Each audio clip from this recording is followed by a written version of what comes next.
Plus que quelques jours, l'arène politique congolaise sera mouvementée en raison des campagnes électorales relatives aux législatives couplées au local de juillet 2022. 2 semaines durant, l'ensemble du pays sera en effervescence, sans de mégaphones par ici, banderoles et ambassades par là.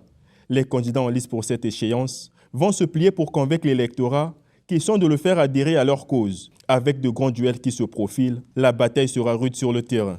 Mais une interrogation se pointe avec acuité. Les Congolais sont-ils prêts à accueillir cet engouement pour des fins politiques? Oui, moi, en tant que femme, je suis prête à accueillir ces élections. Et on ne sent pas que vraiment nous sommes dans une période où tout Congolais est censé aller aux urnes. Vraiment, il n'y a pas l'ambiance là, par rapport aux élections passées. Ces 2 semaines de campagne sur l'ensemble du territoire national sont un moment où ceux qui lorgnent l'hémicycle et les conseils départementaux promettent aux Congolais lambda mille et merveilles.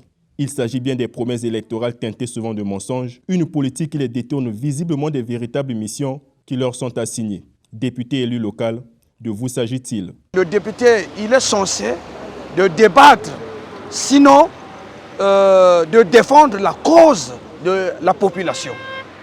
Mais un député qui vient vous dire, votez-moi, je vais vous construire des routes, ça c'est, pour moi c'est un bandit, c'est un faux député. Il est là pour sa vente, donc il fait la politique du vente. Mais le rôle d'un député, c'est de défendre son district, ça c'est duper la population. Non, votez-moi, je vais vous faire ceci. Non, c'est l'État qui construit les routes, ce n'est pas à un député, non. Mais on voit aujourd'hui des députés là, pour soulever même son petit doigt là, c'est des problèmes. Pendant qu'il y a des débats là, non, il dort là, bon, voilà, ça me fait mal. Le député, c'est un élu du peuple. Et quand il est élu dans une circonscription, lui, il reçoit de la population toutes les plaintes. Hein? Il reçoit toutes les plaintes de la population, hein? Les vœux de la population. En ce moment-là, quand il prend tout ce que la population a eu à leur dire, il amène à l'Assemblée.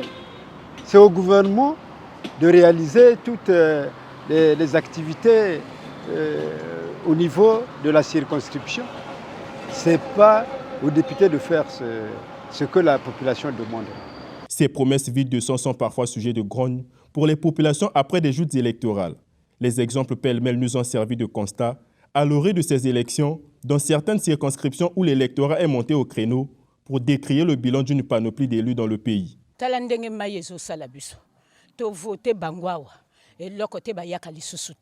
L'idéal pour ces candidats serait donc de convaincre l'électorat à travers des arguments en phase avec les missions qui sont les leurs. Vous constatez que la plupart des députés ont pour habitude de faire des descentes.